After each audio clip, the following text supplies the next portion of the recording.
আমাকে যখন এতই পছন্দ তাহলে ছেলের বউ করে নিয়ে আসুন না আন্টি।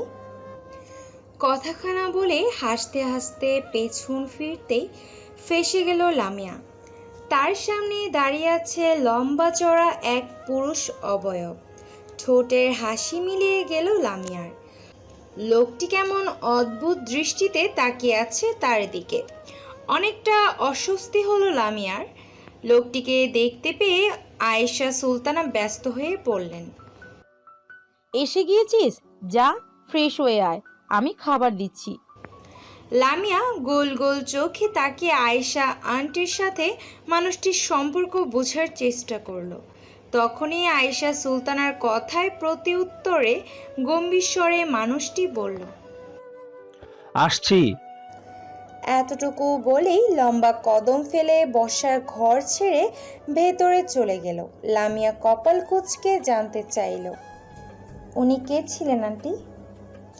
আয়েশা সুলতানা মিটিমিটি হেসে বললেন, তুমি যার বউ হওয়ার প্রস্তাব দিয়েছিলে উনি তিনি। ব্রু কুঁচকে গেল লামিয়ার। বলল, মানে? মানে ও আমার ছেলে, ওর জন্যই তো আমাদের এখানে আসা।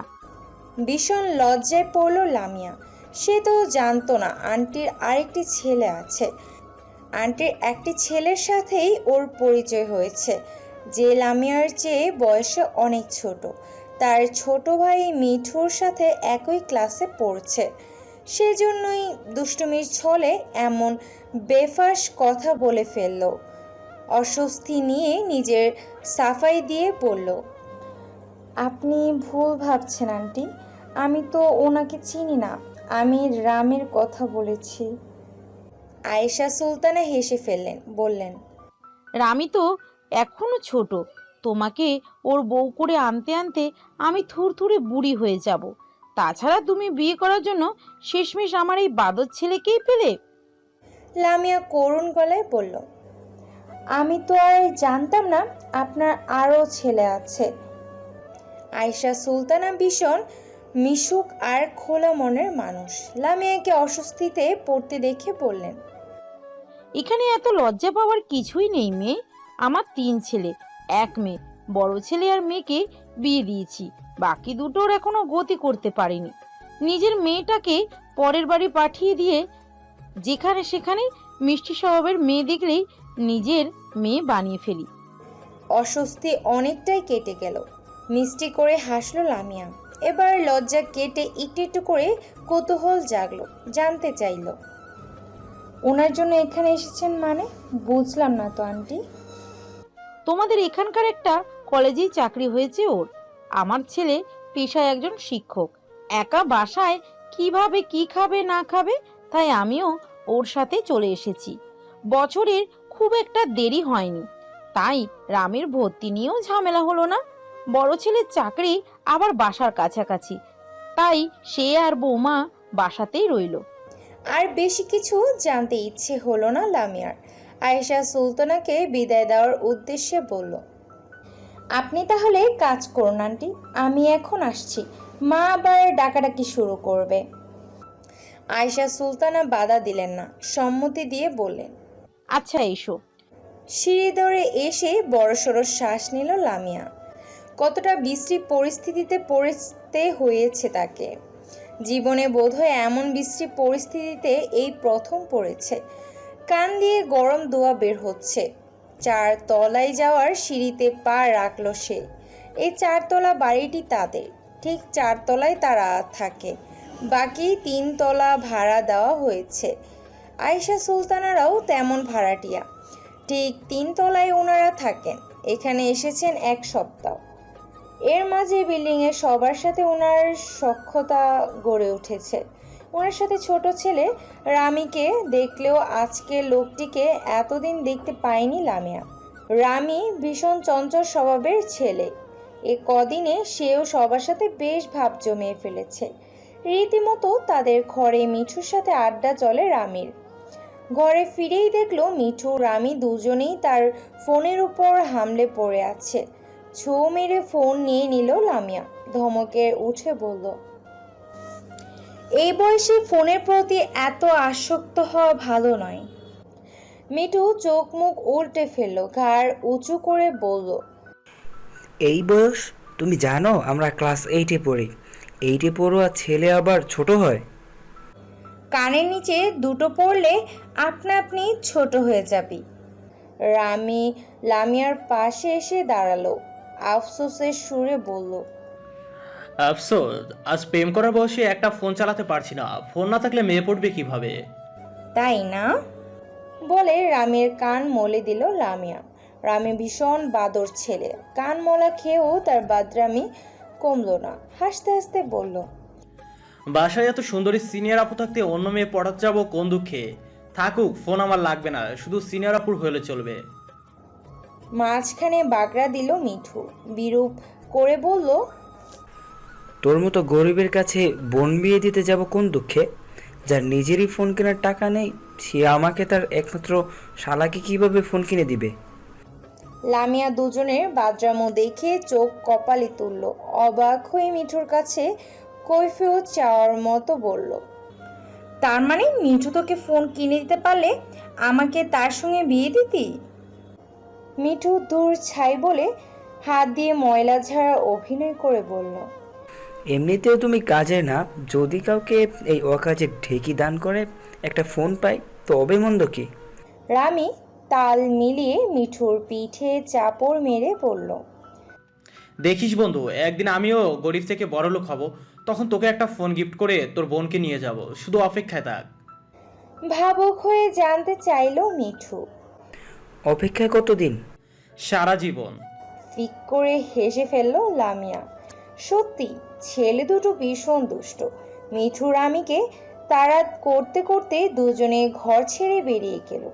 ছেলেকে খাবার দিয়ে পাশে দাঁড়িয়ে রইলেন আয়েশা সুলতানা। ছেলের চুলের ভাঁজে ভাঁজে আঙুল চালাচ্ছেন। সম্রাট খাওয়ার ফাঁকে ফাঁকে টুকটাক মায়ের সাথে কথা বলছে। তার চরিত্র ঠিক রামির উল্টো, ঠান্ডা স্বভাবের ছেলে। হুটহাট রাগ করা তার ধাতে নেই, তবে একবার রাগ হলে তা সহজে পানি হয় না। এক পর্যায়ে মাকে জিজ্ঞেস করলো, নতুন জায়গা কেমন লাগছে মা? বলেছিলাম আমার জন্য কষ্ট করে এখানে আসার দরকার নেই, আমি সবটা সামলে নেব, তুমি শুনলে না। আয়েশা সুলতানা প্রফুল্ল চিত্তে বললেন, নতুন জায়গা আমার ভীষণ পছন্দ হয়েছে। এই বিল্ডিংয়ের মানুষগুলো বড্ড ভালো। বাড়িওয়ালা পরিবার কি সুন্দর মিশে গিয়েছে আমাদের সাথে। রামিটা তো বাড়িওয়ালার ছেলেকে বন্ধু বানিয়ে ফেলেছে। তাদের মেয়ে দুটো ভীষণ মিষ্টি, কি সুন্দর করে কথা বলে। ওই যে একটু আগে দেখলি না, সেই মেয়েটাই বাড়িওয়ালার বড় মেয়ে। এখানে সবার সাথে থেকে আমার মন এমনিতেই ভালো হয়ে যায়। তুই এত চিন্তা করিস না।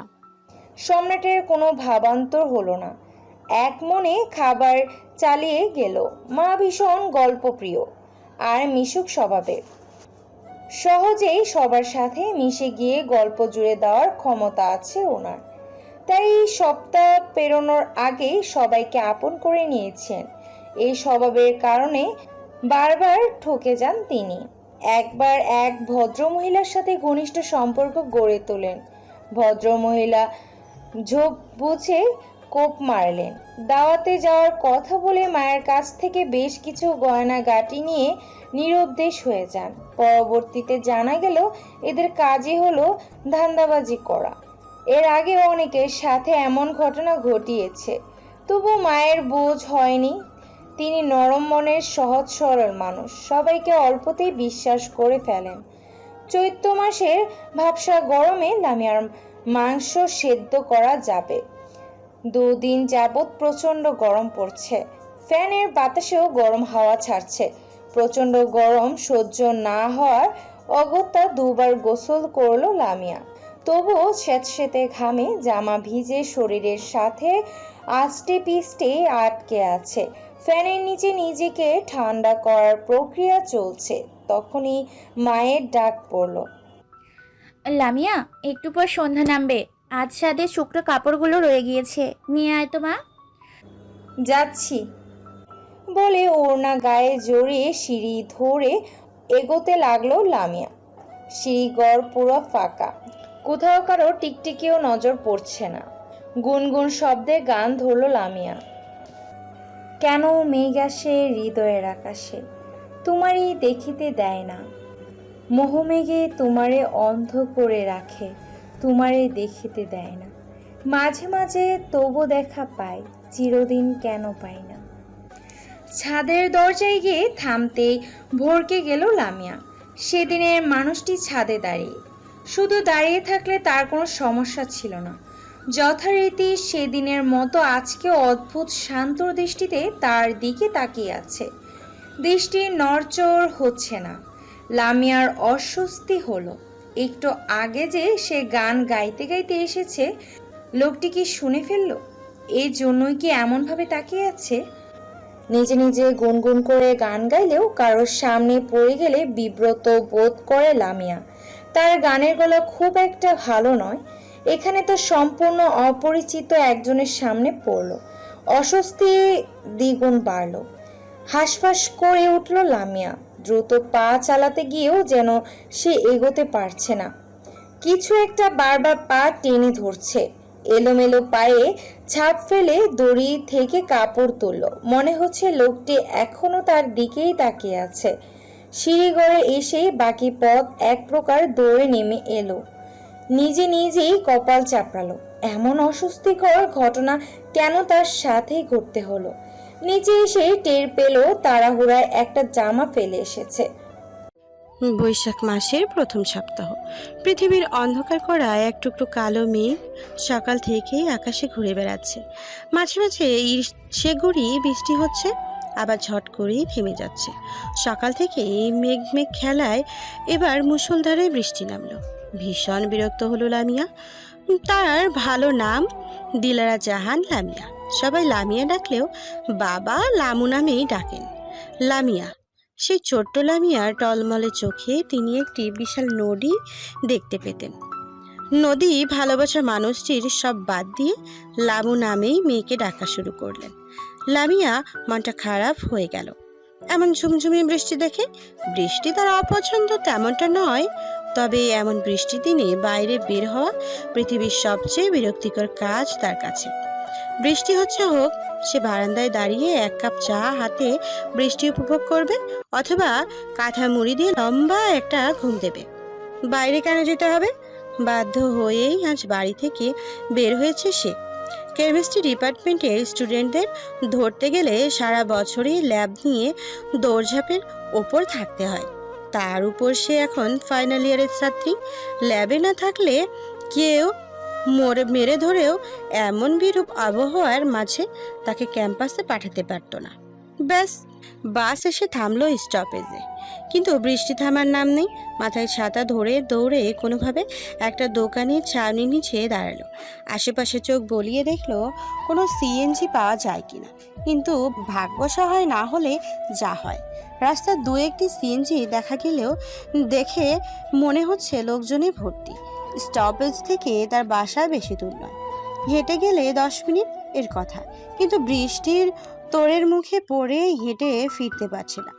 উপরের অংশ রক্ষা পেলেও কোমরে থেকে শরীর নিচের অংশ ভিজে বিশ্রী পরিস্থিতি সৃষ্টি হবে। বাজারের ওপর প্রায় সবগুলো দোকানপাটই খোলা। কে কিভাবে তাকিয়ে থাকবে কে জানে। এসব ভেবেই আর এগোনোর ইচ্ছে হলো না। দোকানি চাচা খসখসে গলায় বললেন, বৃষ্টির ছাটে ভিজা যাইবেন আম্মা, ভেতরে এসে বসেন। লামিয়া কৃতজ্ঞতা সূচক মৃদু হাসলো। আমি এখানেই ঠিক আছে চাচা। ভেতরে গেল না সে, বাইরে দাঁড়িয়ে সিএনজির খোঁজ চালিয়ে গেল। একটা সিএনজি এদিকে আসছে দেখে হাঁপ ছাড়লো। ঠিক তার সামনে বরাবর থামলো। সিএনজির ড্রাইভার মুখ বাড়িয়ে জিজ্ঞেস করলেন, কোথায় যাবেন? লামিয়া বাসার ঠিকানা বললেন। উঠে বসেন। বলার পরপরই লামিয়া সিএনজিতে উঠে পড়ল। ঠিকঠাক হয়ে বসে পাশে চোখ পড়তে বিষম খেল সে। সেই লোকটির মুখোমুখি হতে চায় না সে, তবুও বারবার ওনার সম্মুখীন হয়। সম্রাটের সরল দৃষ্টি সিএনজির সামনে গ্লাস ভেদ করে রাস্তায় গিয়ে ঠেকল। আজ আর লামিয়ার দিকে তাকিয়ে নেই, তবুও লামিয়া কুঁকড়ে যাচ্ছে। সম্রাট যথেষ্ট দূরত্ব বজায় রেখেই বসেছে। লামিয়া আরেকটু দূরত্ব সৃষ্টি করে সিএনজির কোণের সাথে লেগে বসলো। সিএনজির পর্দা ভালোভাবে টেনে না বসায় বাইরে বৃষ্টির ছোট এসে লামিয়ার সাথে সাথে সম্রাটকেও ভিজিয়ে দিচ্ছে। হাত বাড়ালো সম্রাট, লামিয়ার কোলে থাকা ব্যাগ আঁকড়ে আরেকটু জড়সড় হয়ে বসলো। তার চোখে রাজ্যের ভয়, তার ভয়কে দূর করে ঠেলে পর্দা ঠিক করে সোজা হয়ে বসলো সম্রাট। সামনে তাকিয়ে সে লামিয়ার অস্বস্তি বেশ বুঝতে পারছে। এই প্রথম সে কথা বলল মেয়েটির সাথে। গলা পরিষ্কার করে চিরাচরিত শান্ত স্বরে বলল, আপনার কি প্রবলেম হচ্ছে? আমি সামনে চলে যাব? চমকে উঠে পাশে তাকালো লামিয়া। সম্রাটের নির্মল দৃষ্টি তার দিকেই জবাবের আশায় তাকিয়ে আছে। 1 মাসের যাত্রা, তাদের মাঝে একদিনও কথা হয়নি। হুট করে লোকটির মুখে তার উদ্দেশ্যে প্রশ্ন শুনে কিছুটা অপ্রতিভ হলো। বলল, জি। আপনার বসতে সমস্যা হচ্ছে কি? আমি কি সামনে গিয়ে বসবো? 3 জনের জায়গা তারা 2 জন বসেছে। তার অস্বস্তি হচ্ছে বললে মানুষটি কি ভাববে তা ভেবেই লামিয়া হড়বড় করে বলে ফেলল, না না, সমস্যা হবে কেন? আপনি সামনে যাবেন না, এখানেই বসুন। সম্রাট আরেকবার তাকিয়ে সোজা হয়ে বসলো। লামিয়া নিজেকে নিজে ভীষণ বকছে। তাড়াহুড়ো সে এমনভাবে কেন বলতে গেল? মনে হচ্ছিল সে চায় লোকটি তার পাশে বসে থাকুক। এখন বড্ড হাসফাস লাগছে। শীতল অবস্থার মাঝেও তার গরম লাগছে। আজকের দিনটাই খারাপ, নয়তো তার সাথে সকাল সকালই কেন অপছন্দের ঘটনাগুলো ঘটে যাবে। সিএনজি এসে থামলো বাসার সামনে। লামিয়া ভাড়া বের করতে ব্যস্ত। অনেকক্ষণ ধরেই ভাঙতি টাকার খোঁজ করে যাচ্ছে। ভেতরে ভেতরে অস্থিরের শেষ নেই। এই বুঝি আরেকটি বিব্রতকর ঘটনা ঘটিয়ে ফেলল সে। হাতে ভাঙতি টাকা না পেয়ে 500 টাকার নোট বাড়িয়ে দিল। ড্রাইভার জানালের ভাঙতি নেই। বিপাকে পড়ল লামিয়া। পাশ থেকে গম্ভীর স্বর শোনা গেল, কিছু মনে না করলে আমি কি আপনার ভাড়া দিয়ে দিতে পারি? মুহূর্তেই মাথা তুলে তাকালো লামিয়া। ততক্ষণে সম্রাট 2 জনের ভাড়া মিটিয়ে দিল। স্তব্ধ হয়ে তাকিয়ে রইল সে। তার এখানে কি বলা উচিত? পাশ কাটিয়ে যেতে যেতেই সম্রাট বলে গেল, ভিজে যাচ্ছেন আপনি, মাথায় ঠিক করে ছাতা ধরুন। সংবেদ ফিরে পেতেই নিজের কাজে আবারও লজ্জা পেল লামিয়া। বৃষ্টির দিনে বাঙালিরা খিচুড়িটা একটু বেশিই পছন্দ করে। সন্ধ্যার পরপরই চুলার খিচুড়ি বসালো লামিয়া। মা সবটা এগিয়ে দিয়ে বললেন, আজ তুই রান্না কর। পাশেই 5 বছর বয়সী ছোট বোন আরু বাটি নিয়ে দাঁড়িয়ে আছে। বারবার জিজ্ঞেস করছে, খিচুড়ি কখন হবে? সে অনেকক্ষণ দাঁড়িয়ে থেকে মিঠুর কাছে গেল। তার সাথে রামি বসে আছে। পড়ার ব্যাপারে 2 জন কথা বলছে। খিচুড়ি হতেই ডাক পড়লো সবার। বাবাও বাসায় এসেছেন। হাত ধুয়ে সবাই বসে পড়লো গরম গরম খিচুড়ি খেতে, সাথে আমের আচার। সবার শেষে খাওয়া শেষ হলে রামির তৃপ্তি ঢেকুর তুলে লামিয়ার ওড়না টেনে ধরলো। প্রেমিক পুরুষের মতো সুর পাল্টে বলল, খাওয়া শেষে ওড়নায় হাত মোছার জন্য হলেও মিষ্টি একটা সিনিয়র আপু চাই। রামির মাথায় চাটি দিয়ে লামিয়া বলল, বয়সের তুলনায় বড্ড বেশি পেকে যাচ্ছ না তুমি? দ্বিগুণ বয়সী আপুর সাথে ফাইজলাম করো। রামি বিরক্ত হয়ে বলল, আমাকে তুমি করে ডাকবে না তো আপু। মিঠুকে যেমন তুই করে ডাকো, আমাকেও তেমন করেই ডাকো। তুই সম্বোধন আপন আপন লাগে। আর তোমার সাথে ফাজলামো করবো না তো কার সাথে করব? রামির কণ্ঠে তৃপ্ত অধিকার বোধ। মিষ্টি করে হাসলো লামিয়া। আদুরি স্বরে বলল, আচ্ছা, তুই করেই ডাকবো। এখন আন্টিকে গিয়ে খিচুড়ি দিয়ে আয়, ঠান্ডা হয়ে যাবে। মুখ কুচকে নিল রামি। এখন ঘরে গেলেই ভাইয়ার কাছে পড়ার জন্য 1 চোট বকা খেতে হবে। অনাগ্রহ প্রকাশ করে বলল, আমার মিঠুর সাথে পড়ার ব্যাপারে অনেক কথা আছে, তুমি দিয়ে এসো। দিয়ে আয় না। প্লিজ আপু, তুমি যাও। মিঠু, গিয়ে দিয়ে আয়। মিঠুর কাছে থেকে জবাব এলো, পারবো না। মা সবার তামাশা দেখছেন। মিঠুকে বকাবকি করে শেষে লামিয়াকেই যেতে বললেন। যেতে পারবে না বললে মা অনেক প্রশ্ন করলেন। অগত্যা লামিয়াকেই যেতে হলো। সংকোচ নিয়ে দরজার বেল দিল। ক্ষীণ সময় পর দরজা খুলে গেল। আরও একবার অপ্রস্তুত হলো লামিয়া। ভেবেছিল আন্টি দরজা খুলবে, কিন্তু দরজা খুলেছে সম্রাট। তাকে এভাবে দাঁড়িয়ে থাকতে দেখে মৃদুস্বরে বলল, ভেতরে আসুন। লামিয়া হাতের বাটি বাড়িয়ে দিল, ইতস্ত করে বলল। এটা রাখুন, মা পাঠিয়েছেন। সম্রাট হাত থেকে বাটি নিল। ভেতরে থেকে মা প্রশ্ন করলেন। কে এসেছে সম্রাট? খানিকক্ষণ নিশ্চুপ তাকিয়ে থেকে ঠান্ডা গলায় জবাব দিল। বাড়ির মালিক। আয়েশা সুলতানা এগিয়ে এসে লামিয়াকে দরজায় দাঁড়িয়ে থাকতে দেখে হাত টেনে ভেতরে নিয়ে এলেন। অনুযোগের স্বরে বললেন। তুমি দেখছি এখন একদমই আমাদের ফ্ল্যাটে আসতে চাও না। আন্টি কি তোমায় খুব বিরক্তি করে? ছি ছি আন্টি, বিরক্ত করবেন কেন? আসলে ইদানিং পড়াশোনার চাপ একটু বেশি যাচ্ছে, সেই জন্য আশা কমিয়ে দিয়েছি। সত্যটা হালগোছে লুকিয়ে গেল লামিয়া। কঠিন সত্য তো এটাই যে সে সম্রাটের সামনে আবার কোনো বিব্রত পরিস্থিতিতে পড়ে যায়, এই ভয়েই আসতে চায় না। আজ আমার সাথে গল্প করে তবেই যাবে। নিঃশব্দে হেসে ফেলল লামিয়া, বলল। ঠিক আছে। বাটিতে কি এনেছো? খিচুড়ি। বৃষ্টি হচ্ছে, সবাই খেতে চাচ্ছিল, তাই রান্না করে ফেললাম। আয়েশা সুলতানা উৎসুক হয়ে জিজ্ঞেস করলেন। তুমি রান্না করেছো? আরে কি কি পারো? প্রায় রান্নাই পারি, মায়ের কাছ থেকে শিখেছি। বাটি থেকে কিছু খিচুড়ি আলাদা প্লেটে নিয়ে সম্রাটকে খেতে দিলেন আয়েশা সুলতানা। সেটা নিয়ে কোনো রূপ বাক্যব্যয় ছাড়াই হাত ধুয়ে খেতে বসলো সম্রাট। কানে মা আর লামিয়া মেয়েটার টুকটাক আলাপ ভেসে আসছে।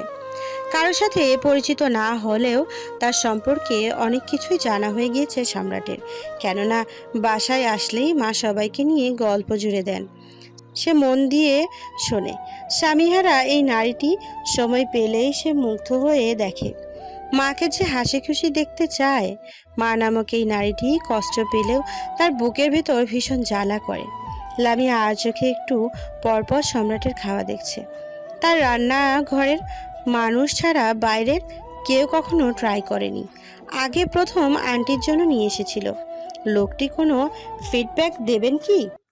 দিলেও কেমন দেবেন, পজিটিভ নাকি নেগেটিভ? পরক্ষণে লামিয়া ভাবলো, সে এত সব ভাবছে কেন? অনেকক্ষণ ধরে গল্প করে এবার উঠে পড়লো লামিয়া।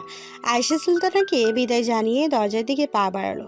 ড্রয়িং রুমে বসেই কাজ করছিল সম্রাট। মা খেতে বসেছেন, তাই সে দরজা লাগাতে গেল। দরজা পর্যন্ত এসে সম্রাটের কথায় থেমে গেল লামিয়া। সম্রাট শান্ত চোখে তাকিয়ে শান্ত স্বরে বলল। খিচুড়িটা বেশ ভালো ছিল। কারো প্রশংসা করতে সে কখনো কার্পণ্য করে না, তাই সরাসরি লামিয়ার রান্নার প্রশংসা করলো। লামিয়া কি বলবে ভেবে পেল না। এই একটা জায়গায় সে শব্দ হারিয়ে ফেলে। পরিস্থিতি হয়তো এমন হতো না যদি না সেদিন সম্রাট এসে পড়তো। হুট করেই কোনো বিব্রতিকর ঘটনা ঘটে গেল। লামিয়ার জড়তা কাটিয়ে উঠতে সময় লাগে। এখনো ঠিক তেমনটাই হয়েছে। প্রশংসা পেয়ে ধন্যবাদ দেবে কি দেবে না ভেবেই উসখুস করছিল সে। অনেকটা সময় তীক্ষ্ণ দৃষ্টিতে তাকিয়ে দেখল সম্রাট। মোটামোটা পুরুষালী স্বরে শুধালো। এতটা অশান্ত কেন হচ্ছেন লামিয়া? আপনি কি সেদিনের ঘটনার জন্য বিব্রত? দিনের অর্ধেক সময় কলেজে কাটিয়ে বাসায় ফিরল সম্রাট। ঠান্ডা পানিতে গলা ভিজিয়ে স্থির হলো। অতঃপর লম্বা গোসলে শরীর ভিজিয়ে নিল। ভেজা চুলে আঙ্গুল চালাতে চালাতেই ছাদে পা বাড়ালো। ছোট্ট একটি মেয়ে, বড় বড় চোখ, মুখে একরাশ মায়া। এক পকেট চিপস হাতে ছাদের একপাশে গড়ে ওঠা ফুল গাছগুলো ছুঁয়ে ছুঁয়ে দেখছে। অল্প চাপা নাক ফুলিয়ে বিড়বিড় করে কিছু বলছে। চোখের পাপড়ি কচি কিশলয়ের মতো নড়ে নড়ে উঠছে। এমন ছোট্ট একটি মেয়ের পিঠ সরানো চুল ভীষণ অবাক করলো সম্রাটকে। হয়তো এখন থেকেই চুলের যত্নে বেশ মনোযোগ দিচ্ছে সবাই। চমৎকার দেখাচ্ছে এই ছোট্ট মেয়েটিকে। সম্রাট অনেকক্ষণ ধরে তাকিয়ে রইল। এতদিনে জানা হয়ে গিয়েছে ছোট মমের মতো চমৎকার পুতুলটি বাড়িওয়ালার ছোট মেয়ে। ওরও আপনমনি ফুলের সাথে কথা বলে যাচ্ছে। ফুল তার ভীষণ প্রিয়। সুযোগ পেলেই ছুটে ছাদে আসে। হুট করেই নজর পড়ল ছাদের একপাশে একটি লোক তার দিকে তাকিয়ে আছে।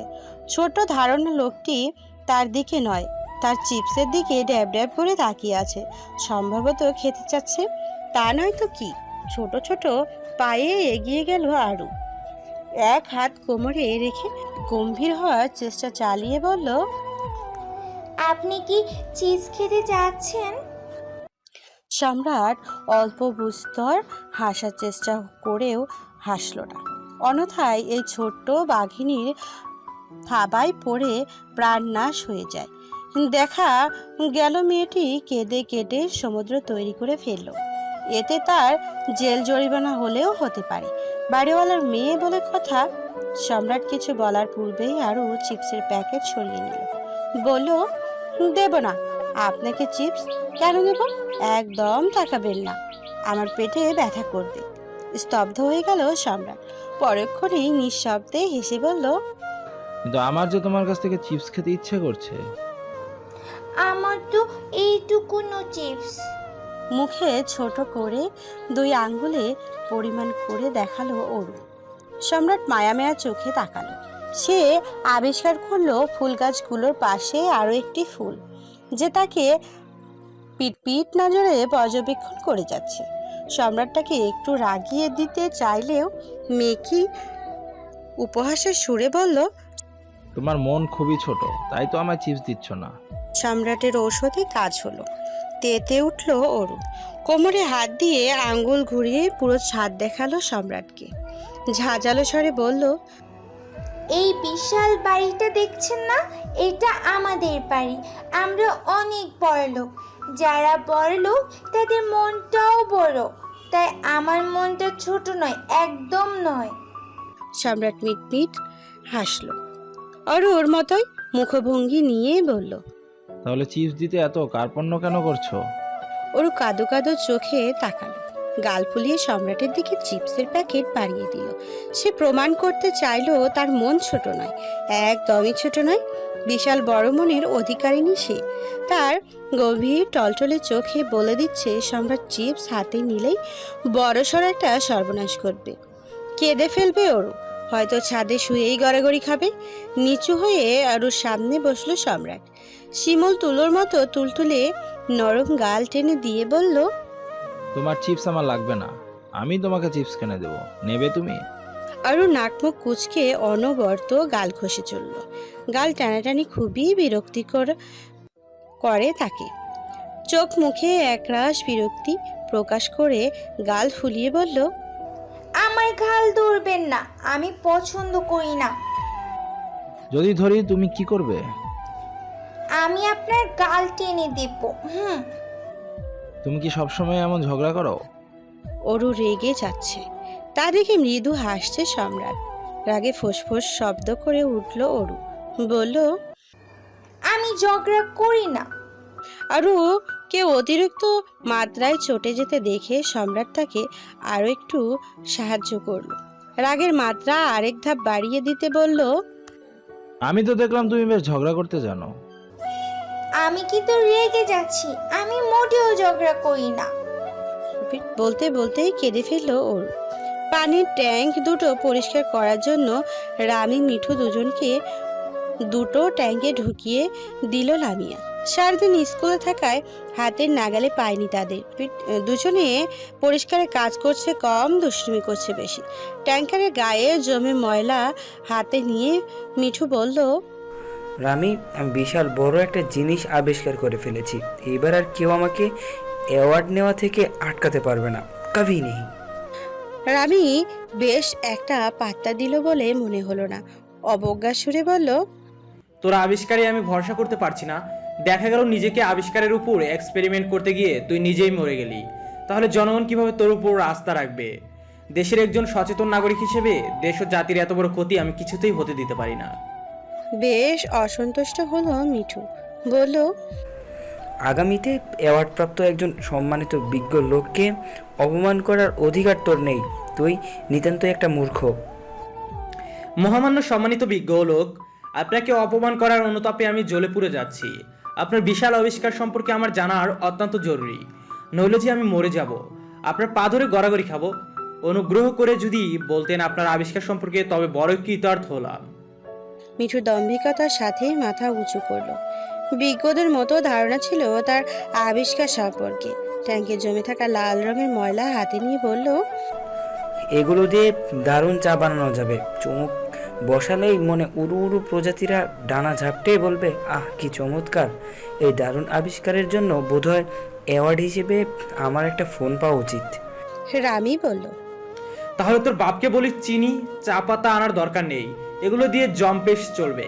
এগুলো খাবি আর ডায়রিয়া ছুটিয়ে ঘরের বাইরে দৌড়াবি। আমি নিজে তোকে অ্যাওয়ার্ড দেবো।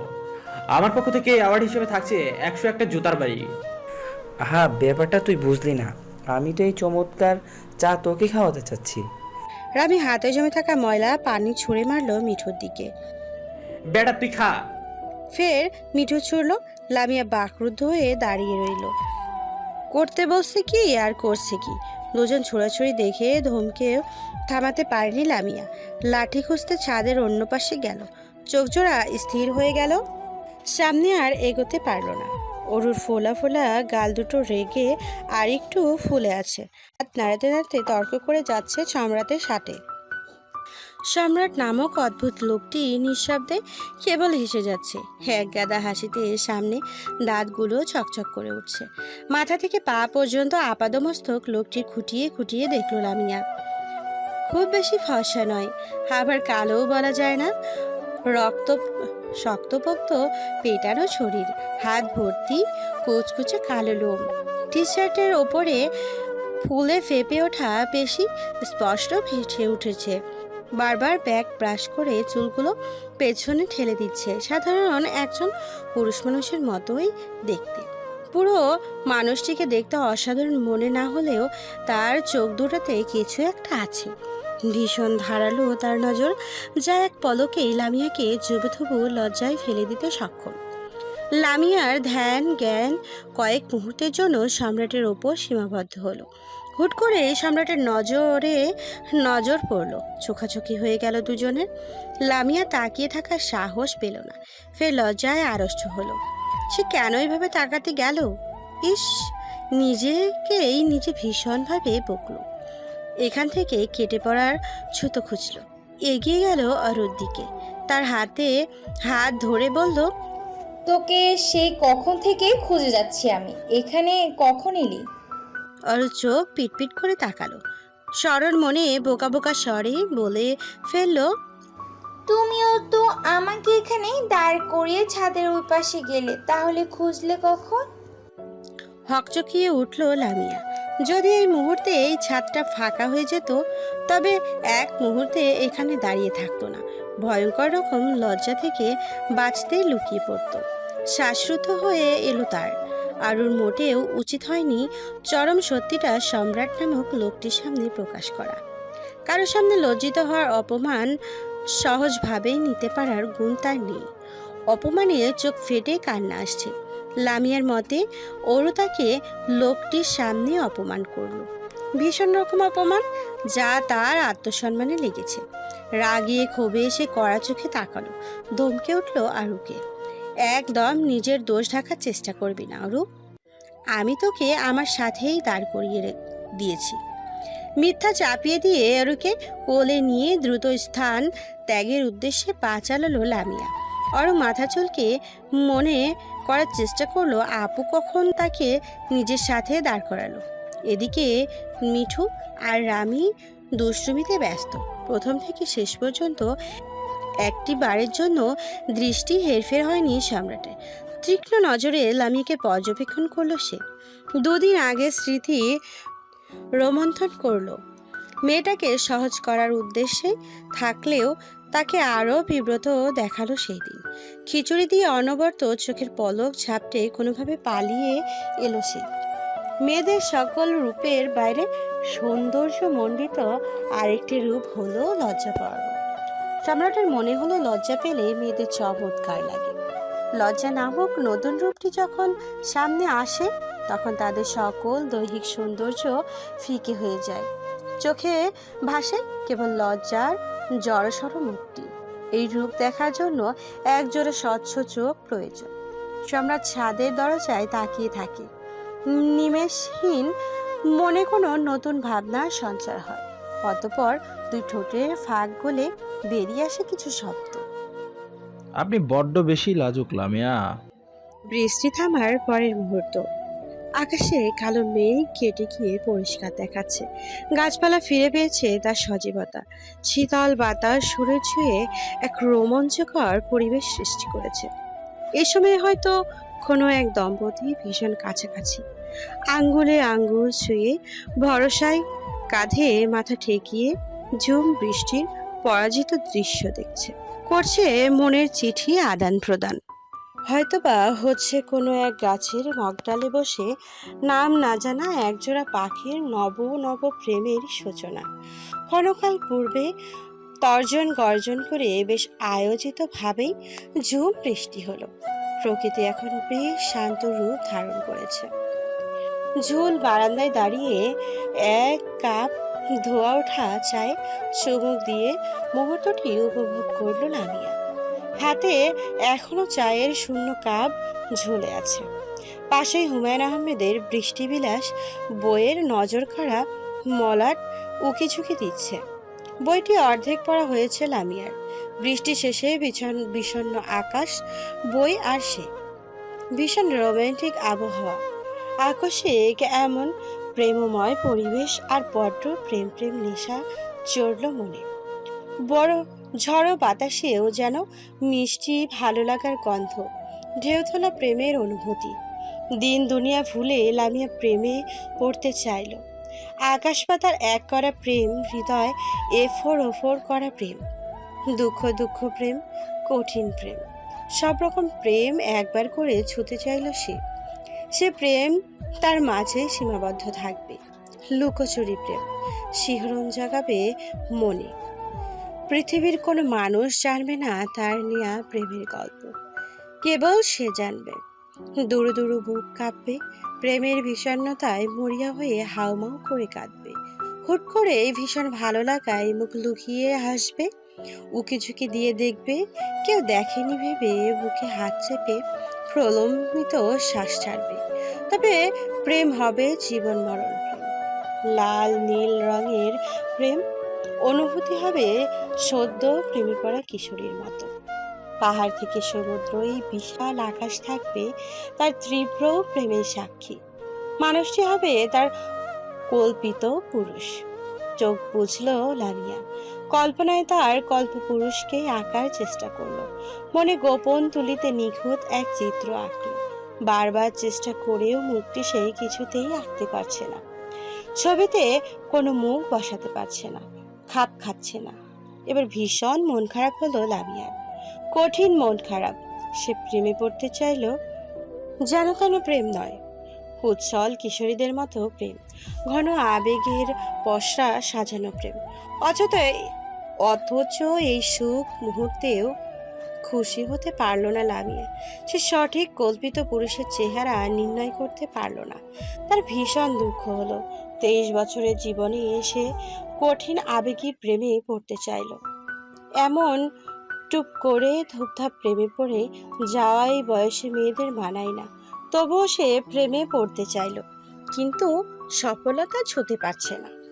এই কঠিন দুঃখ আজ আর ঘর থেকে বের হবে না লামিয়া। বাড়ির ফটক দিয়ে প্রবেশ করলো এক চেনা পুরুষ। লামিয়া ভুলে বসলো সব মন খারাপি, সবকিছু ভুলে টুলে তাকিয়ে রইল ফটক পেরিয়ে গিয়ে যাওয়া মানুষটির দিকে।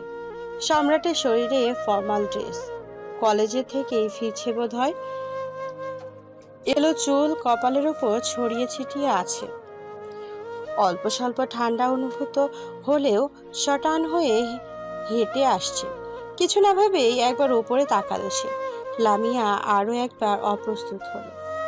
এমন একটা ভাব করার চেষ্টা করলো যেন সেও হুট করেই তাকিয়েছে। সম্রাট কোনো প্রতিক্রিয়া না দেখিয়ে ব্যস্ত পায়ে সিঁড়ি মারল। 3 তলা পৌঁছাতেই মা দরজা খুলে দিলেন। বৈঠকখানায় হেসে গড়াগড়ি খাচ্ছে রামি, আর অরু নুডলস খাচ্ছিল বসে বসে। মিঠু নিজের খাবার শেষ করে অরুর পাশে বসলো।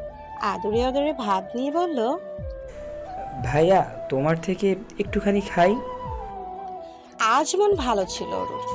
স্কুল থেকে ফেরার সময় ভাইয়া তার জন্য চকলেট এনেছে, তাই একটুখানি নুডলস খাওয়ার পারমিশন দিল। মিঠু 2 চামচের প্রায় বাটি শূন্য করে ফেলল। তা দেখে গগনবিহারী চিৎকার করলো অরু। টেবিলে চেয়ার ছেড়ে ধূপ করে শুয়ে পড়লো ফ্লোরে। হাউমাউ করে কান্না জুড়ে দিল। মা দৌড়ে আসলে অরুর কাছে। অরুর পারমাণবিক বোমা হামলায় পড়েও পালানোর চেষ্টা করলো না মিঠু। দাঁত কেলিয়ে হাসলো। মা বকাঝকা করার পরেও হাসছে। রাবি ফট করেই বলে ফেললো, দাঁত বের করে কি প্রমাণ করতে চাইছিস? তুই ফেয়ার অ্যান্ড লাভলি ক্রিম দিয়ে দাঁত ব্রাশ করিস? লজ্জা টজ্জা করছে না তোর? লামিয়া ফিক করে হেসে ফেললো, বলল, ওর আবার লজ্জা আছে নাকি? গত বছর বর্ষাকালের কথা, রাস্তায় বড়সড় সমস্যায় পড়লো। মুষলধারে বৃষ্টি হচ্ছে, কোথাও গিয়ে কাজ সারার উপায় নেই। বৃষ্টির মধ্যে প্যান্ট ভিজিয়ে বাড়িতে এলো। কোনটা বৃষ্টির পানি আর কোনটা কি বোঝা গেল না। বাড়িতে এসেই তার হেসে গড়াগড়ি, ডাকডোল পিটিয়ে সবাইকে অকাজের কথা শোনাচ্ছে। এমন ছেলে লজ্জা আছে বলে তোর মনে হয়? মিঠু বুক ভেঙচি কেটে লামিয়ার উদ্দেশ্যে বলল, যাকে বলেছ সে কি তোমায় 2 টাকা দিয়েছে? বলা শেষ করার পরপরই পিঠে উঠল মায়ের হাতে শক্ত থাপ্পড়। এক হাতে শাড়ির আঁচল মুঠোয় নিয়ে মিঠুকে কিছু নিয়ে শাসাচ্ছে লামিয়া। বড় হওয়ায় অবাধ্য চুলগুলো বড্ড খামখেয়ালিপনা করছে, এলোমেলো হয়ে ছুটছে চাইছে এদিক সেদিক। একটুখানি বিরক্ত করার প্রয়াস। বিরক্ত হওয়ার কথা থাকলেও লামিয়া বিরক্ত হচ্ছে না। এই মুহূর্তে এসে চোখ মুখ কঠিন করে আছে। সম্রাট সিঁড়িতে দাঁড়িয়ে থেকেই লক্ষ্য করলো বেশ কেঁপে আছে মেয়েটা, ঠিক আহত বাঘিনীর মতো। রেগে গেলেও তার তেজি মুখটি লাল হয় কি? কাছে থাকলে হয়তো ব্যাপারটা স্পষ্ট হতো, তবুও সম্রাট আন্দাজ করে নিল। রেগে গেলে মেয়েটার গাল লাল আভা ছড়ায়। এখন লামিয়াকে দেখতে কেমন লাগে সেটাও একবার কল্পনায় এঁকে নিল। মেয়েটার প্রতি তার কৌতূহলের একমাত্র কারণ তার ওই অশান্ত রূপ। ভয়ঙ্কর লজ্জায় পালিয়ে বেড়ানো। লামিয়াকে সেই প্রথম রেগে যেতে দেখলো। মেয়েটা যখনই তার সামনে পড়েছে তখনই পালিয়ে বেরিয়েছে, অপ্রস্তুত ভঙ্গিতে ঘুরে বেরিয়েছে। তার সামনে পড়লেই কেন মেয়েটাকে এমন অপ্রতিভ হতে হবে? মিঠুকে ধমকে দিল লামিয়া। আমার চোখের দিকে তাকা, এদিক ওদিক কি? মিঠু এক কান দিয়ে শুনছে, আরেক কান দিয়ে সব বের করে দিচ্ছে। শরীরে এখনো স্কুল সাদা ইউনিফর্ম, কাঁধে ব্যাগ ঝোলানো। রামিয়াকে সুযোগ বুঝে কেটে পড়েছে। বাবাকে ছাড়া আর কাউকে ভয় পায় না মিঠু। গতকাল স্কুলে মারামারি করে এসেছে সে। সকাল সকাল ব্যাপারটা লামিয়ার কান পর্যন্ত গড়াতেই ভাইকে শাসন করতে চাইল। মিঠু কি ভয় পাওয়ার পাত্র? এদিক ওদিক তাকিয়ে লামিয়ার কথাগুলো তুচ্ছ করার চেষ্টায় নেমেছে। লামিয়া যখন তাকে বকতে ব্যস্ত তখনই ঝোঁক বুঝে কোপ মারল সে। মুহূর্তে হাওয়া হয়ে গেল। ভো দৌড় দিয়ে লামিয়ার নাকের নিচ দিয়ে পালিয়ে গেল। রাগে নাকের পাটা ফুলে উঠল লামিয়ার। এই ছোট্ট ছেলেটা তাকে তাচ্ছিল্য করলো। সম্রাট এগিয়ে এলো। কলেজ যাওয়ার জন্যই বেরিয়েছে। মাঝখানে লামিয়া আর মিঠুকে দেখে থেমে যাওয়া। মাটিতে কারো কদম ফেলার মৃদু শব্দে পিছে ফিরল লামিয়া। সম্রাটকে দেখে দৃষ্টি নিচু করে দিল, পাশ কাটিয়ে যাওয়ার সুযোগ দিল। আর তাকাবে না সে। বিব্রত হতে হতে সে ক্লান্ত। পরক্ষণেই টনক নড়ল তার। খেয়াল করে দেখলো তার শাড়ির সাথে সম্রাটের শার্ট এর রং মিলে যাচ্ছে। হুবহু না হলেও আংশিক মিলেছে। নীল শার্ট পরেছে সম্রাট। লামিয়া নীল সাদার মিশ্রণে মায়ের তাঁতের শাড়ি পরে বেরিয়েছে। লেকচারের শেষে বন্ধুদের সাথে একটু ঘোরাঘুরি প্ল্যান আছে তার, সেই সুবাদে শাড়ি পরা। পরিস্থিতির সাথে তার কোনো কালের শত্রুতা ভেবে পেল না লামিয়া। সে যা খেয়াল করছে একই ব্যাপার যদি সম্রাটও খেয়াল করে, তখন ব্যাপারটা কতটা পিটঘুটে দেখাবে। লোকটি যদি এইভাবে বসে লামিয়া তাকে দেখে এমন সাজ সেজেছে, নীল সাদায় নিজেকে জড়িয়েছে, নিজেকে কি ভাবলো না ভাবলো তা নিয়ে অন্যদের কিছু না হলেও লামিয়া যায় আসে। কেউ তাকে নিয়ে উল্টোপাল্টা ভাবলে তার ভয়াবহ মন খারাপ হয়। পুরো একদিন তার মন খারাপে কাটে। খাওয়া দাওয়া পড়াশোনা সব লাঠে ওঠে। লামিয়া ভীষণ দুর্বল মানের মানুষ। কেউ দুঃখ পাবে এমন কঠিন সে হতে পারে না। লোকের দুঃখ তার কান্না ঠেলে আসে। এজন্য মিঠু তাকে বিদ্রুপ করে দিল দরদি বলে ডাকে। লামিয়া যখন আকাশ পাতাল ভাবনায় ব্যস্ত, সম্রাট তখন তার নারী নারী সত্তায় নজর বুলাতে মগ্ন। সত্য ভ্রুপৃষ্ঠে নেমে আসা এক টুকরো আকাশ তার সামনে। কাজল টানা চোখ, দুই ভ্রুর মাঝ বরাবর, ঠিক মাঝ বরাবর নয়, ডান ভ্রুর পাশে ঘেঁষে যাওয়া কুচকুচি কালো তিল। দূর থেকে দেখলেও মনে হবে আন্দাজে টিপ পড়ার মতো। সম্রাট ভ্রু কুচকে তাকিয়ে থাকলো কিছুক্ষণ, জড়তাহীন ধিমিস্বরে বলল, কপালের তিলটা ঠিক মাঝ বরাবর হওয়া উচিত ছিল। লামিয়া ভারী চমকালো। লোকটি চায়নি এখনো, দাঁড়িয়ে থেকে তাকে লক্ষ্য করছে। সর্বনাশ, এক্ষুনি না আবার শাড়ি টাড়ি নিয়ে কিছু। গেট পেরিয়ে রাস্তায় জড়সড় হয়ে দাঁড়ালো লামিয়া। পাশেই সম্রাট। দুজনেই গাড়ির খোঁজে দাঁড়িয়েছে। সিএনজি বা রিক্সা যে কোনো একটা হলেই চলল। মিনিট পাঁচেক পরে একটা রিক্সার দেখা মিলল। হাত উঁচু করে ইশারায় ডাকলো সম্রাট। লামিয়ার উদ্দেশ্যে বলল, উঠুন। অপ্রস্তুত চোখে তাকালো লামিয়া। তার ভাবনা আকাশচুম্বী। সেদিন সিএনজি ছিল বলে দূরত্ব বজায় রেখে বসেছে। আজ তো তা সম্ভব নয়। মিলে মিশে বসতে হবে, একে অপরের শরীর ছুঁয়ে যাবে ভেবেই বুকের ভেতরটা ধুকধুক করে উঠল। আতঙ্ক ভয় করলো মনে। শ্বাস আটকে রেখে অনিচ্ছাকৃত ঠোঁট প্রসারিত করল। মৃদু স্বরে বলল, না না, ঠিক আছে, আপনি যান, আমি রিক্সা দেখছি। শান্ত চোখে এক পলক তাকালো সম্রাট। লামিয়ার অস্বস্তি সে আগেই বুঝতে পেরেছে। সে কেন? যে কোনো মানুষ মেয়েটার জড়তার পরিপূর্ণ মুখ দেখে বলে দিতে পারবে সে বিব্রত। সম্রাট দৃষ্টি ঘুরিয়ে নিল, ভীষণ শীতল কণ্ঠে বলল, ভয় নেই লামিয়া, রিক্সা আপনি একা যাচ্ছেন, আমি যাচ্ছি না আপনার সাথে। লামিয়া দৃষ্টি লুকানোর চেষ্টা করলো। সে তো মুখ ফুটে বলেনি তার সমস্যা হবে, তবে লোকটি কিভাবে বুঝলো? বিব্রত কণ্ঠে বলল, ভয় পাবো কেন? আচ্ছা, ভয় পাচ্ছেন না তাহলে? ভয় পাওয়ার কি আছে? আপনি কি বাঘ? ঠিক আছে, চলুন একসাথেই যাই। বলে তাকালো সম্রাট। আধার নামলো লামিয়ার চোখে মুখে, করুণ দেখালো তার চেহারা। সম্রাট আলগোছে একটুখানি হাসলো বোধহয়। পরক্ষণেই অভয় দিয়ে বলল, আপনি নিশ্চিন্তে মনে যেতে পারেন, আমার একটা কাজ আছে, কাজ সেরে পরে গেলেও চলবে। স্বস্তির নিঃশ্বাস ছাড়লো লামিয়া। সব ভাবনা বাদ দিয়ে এক প্রকার পালিয়ে বাঁচতে উঠে পড়লো রিকশায়। সম্রাটের সাথে আর কথা বলার প্রয়োজন মনে করলো না। ছাদ আটকে লোকটিকে পেছনে ফেলে এগিয়ে গেল। একটিবার পিছু ফিরল না, তবুও পেছন থেকে গম্ভীর কণ্ঠস্বর শোনা গেল, হ্যাঁ, এত অশান্ত হলে চলবে লামিয়া, শাড়িটা অন্তত সামনে রাখুন। লামিয়া পাশ ফিরে তাকালো। একটুর জন্য শাড়ির আঁচল রিকশার চাকায় পেঁচাতে গিয়েও বেঁচে গিয়েছে। ঝট করেই আঁচল গুটিয়ে বসলো, তবুও পিছু ফিরল না। সম্রাট আরেকটি রিকশা নিয়ে কলেজে পৌঁছালো। লামিয়াকে আর বিব্রত করা উচিত হবে না ভেবেই এমন সিদ্ধান্ত নিল। তার কোনো কাজ ছিল না, এটুকু মিথ্যা সে অনায়াসে বলে ফেলল। তাই কয়েক মিনিট বেশ বিব্রত হয়েছে মেয়েটা। স্তব্ধ ঘরের নীরবতা ছেদ ঘটিয়ে দেওয়াল ঘড়িটি ঢং ঢং করে শব্দ করে 9-এর ঘরে স্থির হলো। সময়টা রাত্রি 9টা। ঘরের সবগুলো আলো নেভানো, শুধু একটি মাত্র টেবিল ল্যাম্প জ্বলছে। পাশে অর্ধ খাওয়া চা কাপের তলায় পড়ে আছে। গভীর মনোযোগে বইয়ের মুখ গুজে আছে লামিয়া। হুট করে ঘরের অন্য আলো জ্বলে ওঠায় মনোযোগে ব্যাঘাত ঘটল।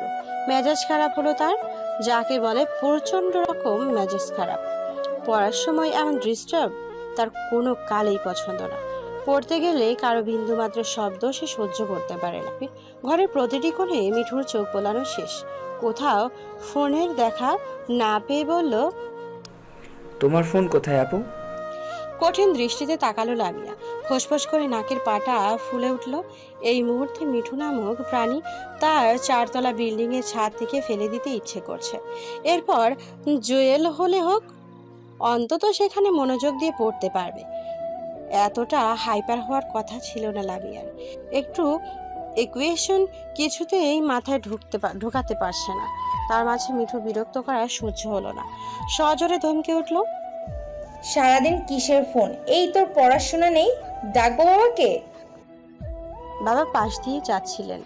লামিয়ার উচ্চ স্বর শুনে দরজায় দাঁড়ালেন। মিঠু তার জমদূত দেখে খুকরে গেল। বাবা প্রতিদিন ধরেন না, একদিন ধরতে পারলে হাড় মাংস এক করে ফেলবেন। ঢোক গিলল মিঠু। বাবার ধারালো নজর নিক্ষেপ করলেন, অত্যন্ত গম্ভীর গলায় শুধালেন।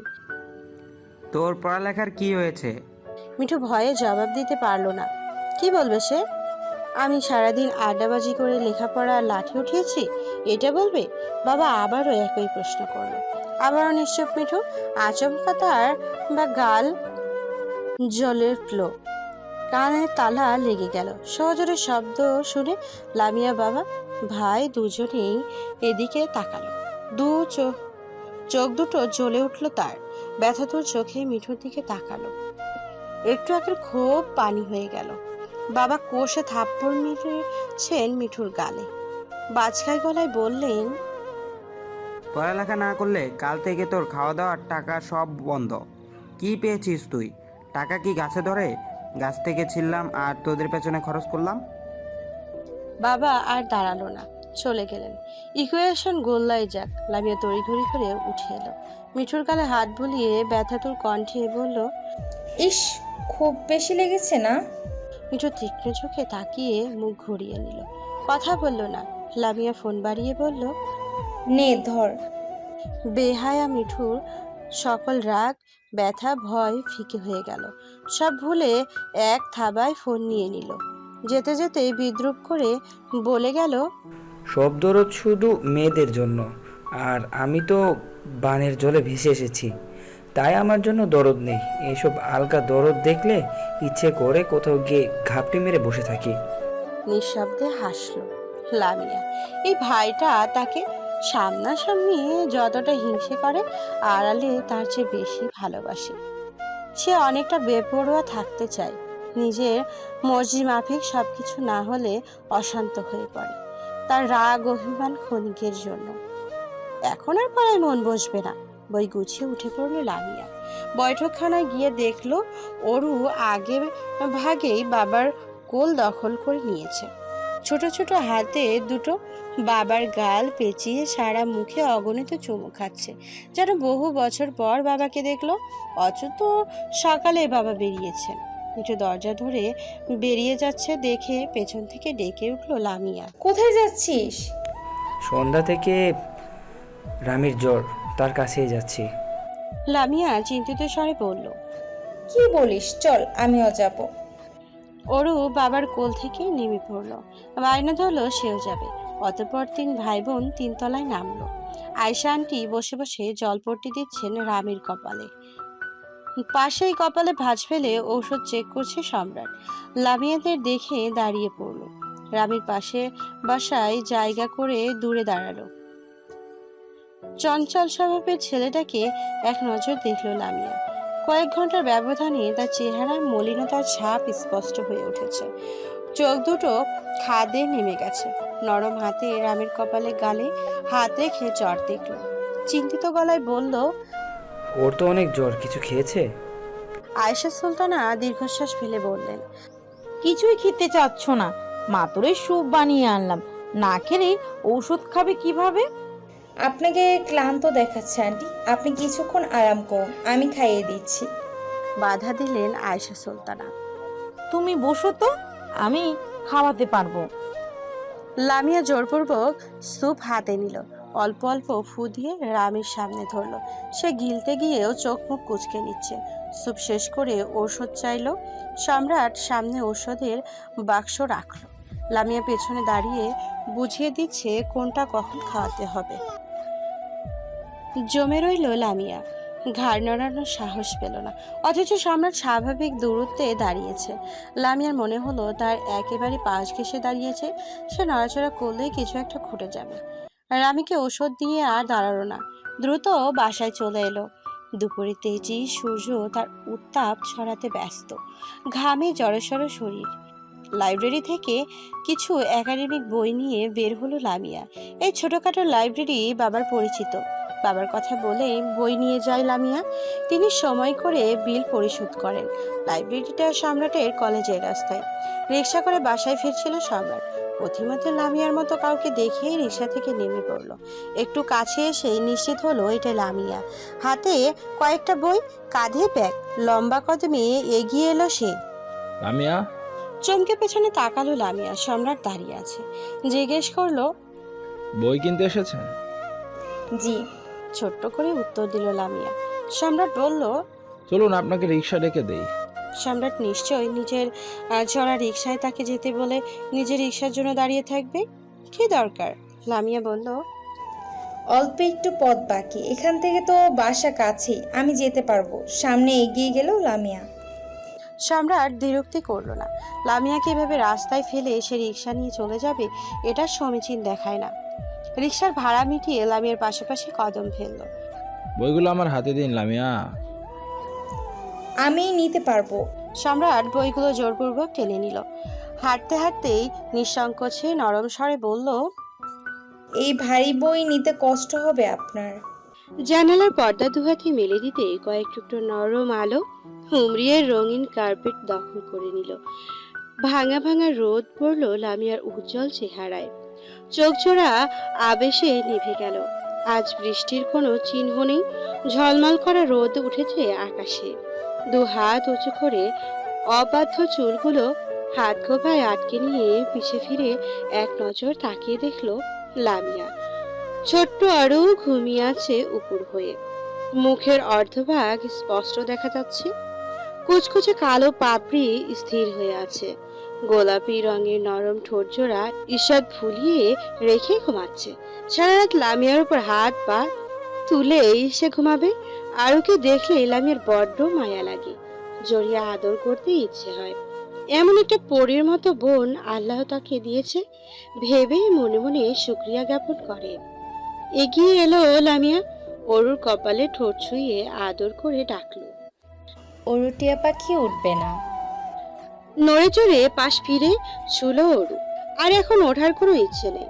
আর একটু আরাম করে ঘুমাবে বলে লামিয়ার বালিশ আঁকড়ে ধরলো। লামিয়া মিটমিট হেসে পায়ে তুলে সুরসুরি দিতেই লাফ দিয়ে উঠলো আরু। তার ভীষণ সুরসুরি। গাল ফুলিয়ে টুকটুক করে তাকিয়ে থাকলো। ঘাড়ের দুপাশে দুটো লম্বা বেনুনি উকি দিচ্ছে। হাই তুলে আরামোরা ভাগলো। ক্ষীণ সময় পর ঘুমের রেশ হালকা কেটে যেতেই চোখ বুজে হাসলো অরু। অতঃপর লামিয়ার ওপর ঝাঁপিয়ে পড়ে সুরসুরি দিতে লাগলো। সংকুচিত হলো লামিয়া। হাসতে হাসতে খাটের এক কোনায় গিয়ে পড়লো। অরুর খিলখিল হাসিতে মেতে উঠল পুরো বাড়ি। দুই বোনের সকালবেলা হলো আনন্দে। আরুকে ব্রাশ করিয়ে খাবার টেবিলে নিয়ে গেল লামিয়া। সে বাবা মায়ের সাথে আগেই নাস্তা সেরে নিয়েছে। অরুণ নজর বুলিয়ে দেখলো কোথাও মিঠু নেই। সে এখনো ঘুমাচ্ছে। তার ঘুম ভেঙে গিয়েছে। ভাইয়ার কোন সাহসে এতক্ষণ ঘুমাবে? লামিয়াকে টানতে টানতে নিয়ে গেল মিঠুর ঘরে। খাটের একপাশে ছোট ছোট পা দুটো গুটিয়ে বসলো। চেঁচিয়েও লাভ হলো না। উঠলো না মিঠু। তাকে সুরসুরি দিয়েও লাভ নেই। দুষ্টু অরু মিঠুর কানের কাছে মুখ নিয়ে চেঁচিয়ে উঠলো, ইয়াক, তোমার মুখ দিয়ে লালা পড়ছে ভাইয়া। আমার বমি আসছে। মুখ থেকে কতটা দুর্গন্ধ ছড়াচ্ছে। মিঠুর ঘুম হালকা হয়ে এসেছে। অবচেতন মনেই ঠোঁটের পাশে হাত ঘুরিয়ে ঠোঁট মুছে নিল। অল্প স্বল্প চোখ মেলে হাত সামনে এনে দেখলো সত্যি কি তার মুখ থেকে লালা গড়াচ্ছে। তা দেখে লামিয়া মুখ চেপে হাসলো। অরু খিলখিল করে হেসে উঠল। পেটে হাত চেপে বলল, বোকা বানিয়েছি তোমায়, হিয়ে। মিঠু রেগে গেল। ঝট করে উঠে বসে দুই হাতে আরুর গলা চেপে ধরল। আরুর বাচ্চা, আজ তোকে মেরে পচা ডোবায় ফেলে আসবো। হাসি থামছেই না আরুর। মিঠু আলতো হাতে ধরেছে বিধায় একটুও ব্যথা পাচ্ছে না সে। উল্টো বলল, বোকা মিঠু, বোকা মিঠু, আমি অরু। অরুর কি বাচ্চা আছে? মিঠু হেসে ফেলল।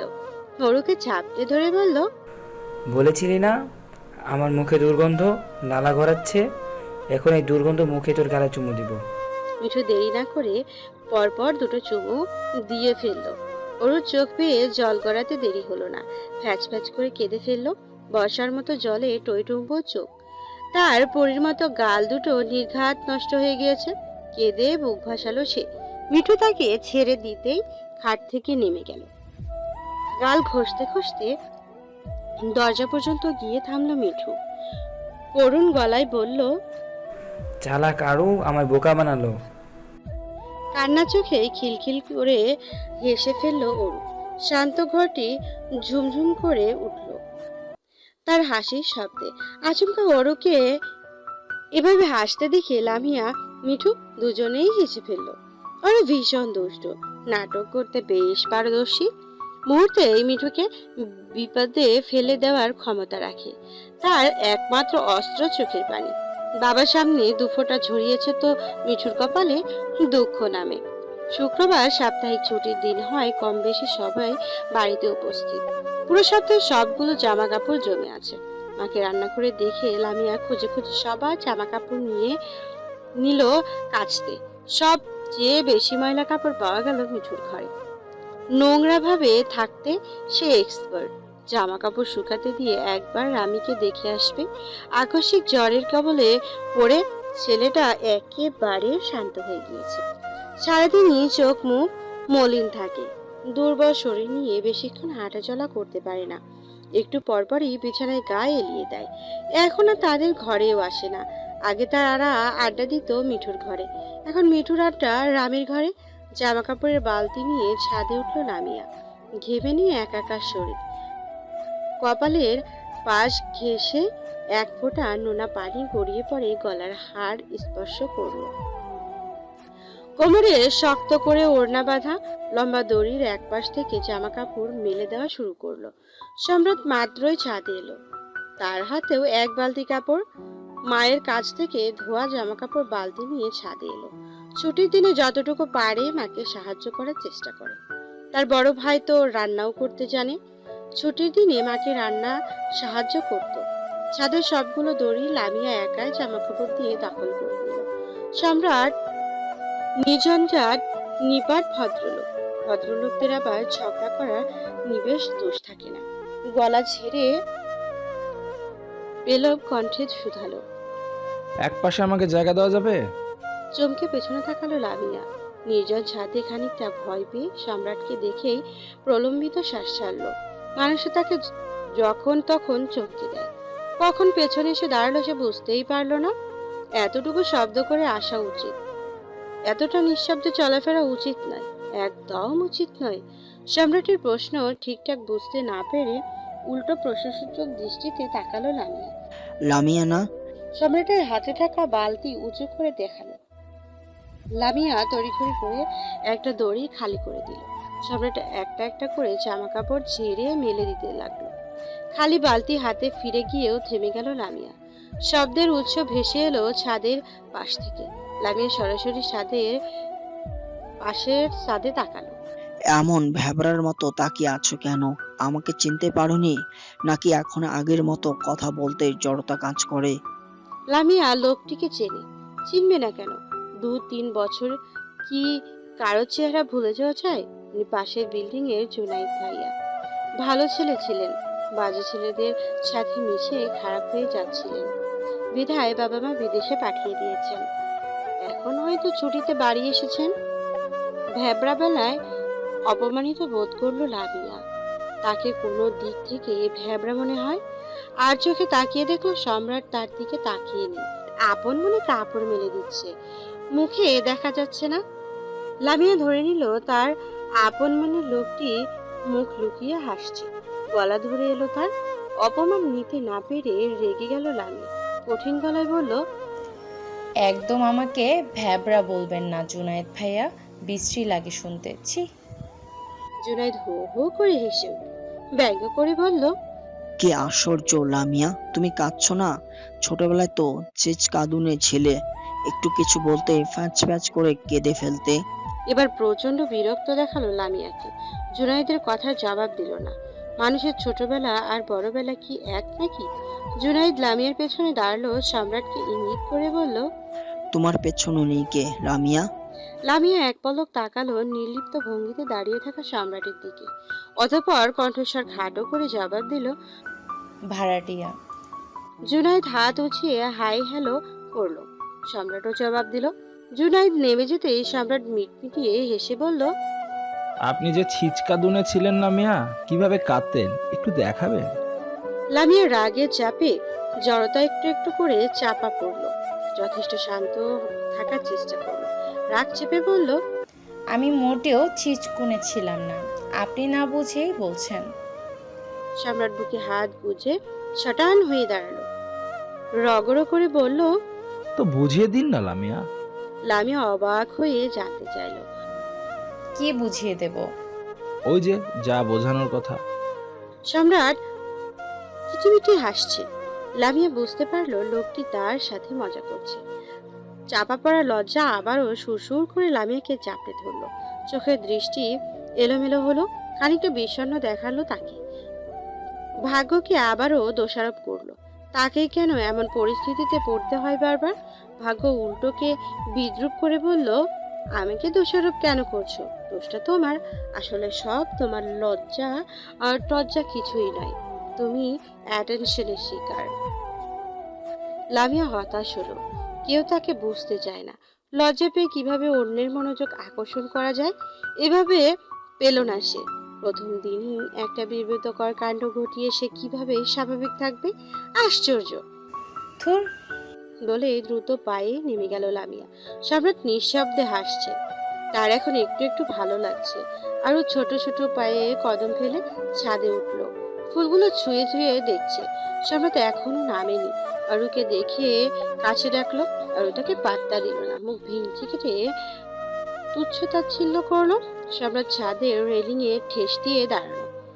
সিরিয়াস ভঙ্গিতে বলল, তোমার জন্য একটা গুড নিউজ আছে ওরু, শুনলে তুমি চমকে যেতে পারো। এবার বোধহয় সম্রাট একটুখানি পাত্তা পেল। উৎসুক হয়ে তাকালো ওর। সম্রাট রগড় করে বলল, তোমাকে বিয়ে দিব ঠিক করেছি। একজন বুড়ো লোক তোমায় দেখে ভীষণ পছন্দ করেছে। ওরু রেগে বলল, আমি বুড়ো লোককে কেন বিয়ে করব? আমি বিয়ে করব রাজপুত্রকে, ওই যে ঘোড়ায় গাড়ি চড়ে আসে তেমন। সম্রাট বলল। এই বুড়ো লোকটিও রাজপুত্র, ঘোড়ার গাড়িতে চড়ে তোমায় নিতে আসবে। ওরু আরেকটু রাখলো, গাল ফুলিয়ে বলল, আমি কোনো বুড়ো টুড়ো বিয়ে করব না। কিন্তু আমি তো তোমায় জোর করেই বিয়ে দেব। লোকটা কিন্তু পান খায়, লাল লাল দাঁত থাকবে তার।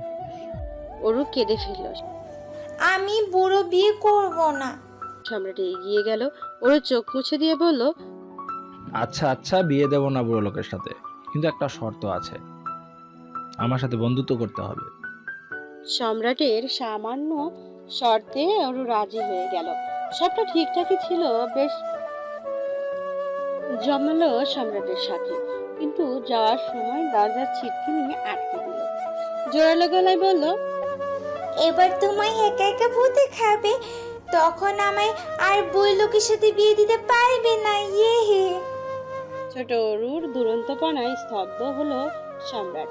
দরজা অনবরত আঘাত করায় পরেও কেউ এলো না। অনিচ্ছাকৃত বসে বসে রৌদ্র স্নান করলো। 1 ঘন্টা পর মিঠুকে নিচে দেখে ডেকে এনে দরজা খুললো। আয়শা আন্টি মায়ের সাথে গল্প করছেন। লামিয়া চা নিয়ে এসে তাদের সাথে যোগ দিল। প্রথম দিকে ভালো লাগলেও পরক্ষণে বোরিং লাগলো সাংসারিক আলাপ আলোচনা। লামিয়া ফোনে মুখ গুজে দিল। ফেসবুক স্ক্রল করছিল, হুট করে চোখে পড়া থেমে গেল। একটা আইডি থেকে রিকোয়েস্ট এসেছে। সাধারণ কোনো আইডি নয়, স্বনামধন্য কলেজের টিচার সম্রাট খান হাসানের আইডি থেকে। লামিয়া কৌতূহলবশত আইডি ঘুরে ঘুরে দেখলো।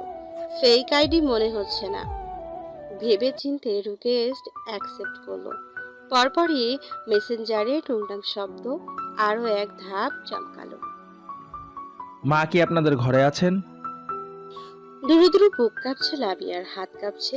এখনো তার চোখে মুখে বিস্ময় খেলে যাচ্ছে, অল্প অল্প শরীর ঘামছে। হুট করেই রিকোয়েস্ট ছিল, আর সে অ্যাকসেপ্ট করে নিল। সম্রাটের মেসেজের জবাব দেবে কি দেবে না দ্বিধাদ্বন্দ্বে কেটে গেল অনেকটা সময়। পরক্ষণে ঠিক করলো জবাব দেবে।